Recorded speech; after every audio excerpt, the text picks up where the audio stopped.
Students, this is Aisha Fatma. So today's our topic is Newton's second law of motion. Newton second law of motion indicate करता है कि अगर किसी भी object पे net force act ना करे तो जो वेलोसिटी होती है ऑब्जेक्ट की वो अनचेंज्ड रहती है। किसी भी ऑब्जेक्ट पे नेट फोर्स एक्ट ना करे तो उसकी वेलोसिटी अनचेंज्ड रहती है। सेकंड लॉ होता है वो एक्सेलरेशन के साथ डील करता है। Second law deals with acceleration, जो कि एक बॉडी में प्रोड्यूस होता है जब उस पर नेट फोर्स एक्ट करती है। जब एक बॉडी पे नेट फोर्स एक्ट करती है तो उसमें एक्सेलरेशन प्रोड्यूस होता है। न्यूटन सेकंड लॉ उस एक्सेलरेशन के साथ डील करता है। न्यूटन सेकंड लॉ स्टेट करता है कि if net external force acts upon a body, it accelerate the body in a direction of force. जिस डायरेक्शन पे बॉडी पे फोर्स लगी है बॉडी उसी डायरेक्शन में एक्सेलरेट करती है। The magnitude of acceleration is directly proportional to the magnitude of force. जितनी मिकदार में एक्सेलरेशन है वो फोर्स की मिकदार के डायरेक्टली प्रोपोर्शनल है और and inversely proportional to the mass of the body, और बॉडी के मास के इन्वर्सली प्रोपोर्शनल है। अगर नेट फोर्स जो है एक बॉडी पे लग रही है तो उसका जो एक्सेलरेशन है वो एक्सेलरेशन की मिकदार फोर्स की मिकदार के डायरेक्टली प्रोपोर्शनल है और इनवर्सली प्रोपोर्शनल है बॉडी के मास पर, बॉडी के वज़न के इनवर्सली प्रोपोर्शनल है। ठीक है। If a net force of magnitude act on a body of mass m and produce an acceleration of magnitude a, then the second law can be written as mathematically as acceleration directly proportional है force के और inversely proportional है मास of the body के। जो है वो force के directly proportional है, मास के इनवर्सली प्रोपोर्शनल है, तो acceleration direct proportionality constant F/m, तो ये हमारे पास कांस्टेंट है।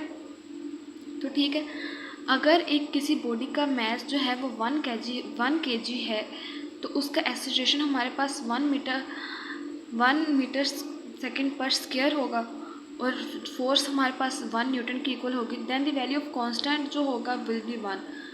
अगर एक्सेलरेशन भी हमारे पास 1 मीटर पर स्क्वायर है, फोर्स 1 न्यूटन है, मास हमारे पास 1 kg है, तो कांस्टेंट हमारे पास 1 होगा।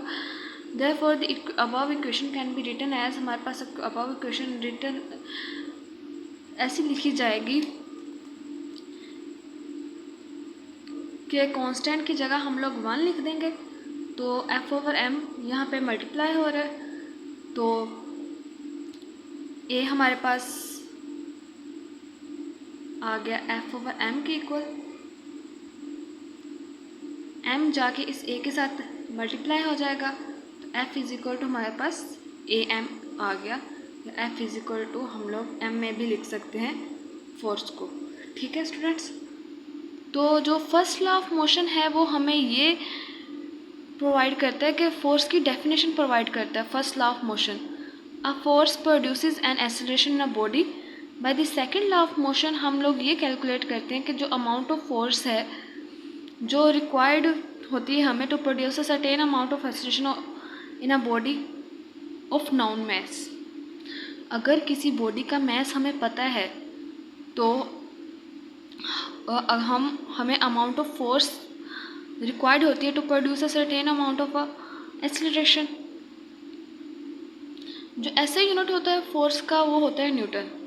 1 न्यूटन इज़ द फोर्स होती है which produce an acceleration 1 metre second per square in a body of mass 1 kg।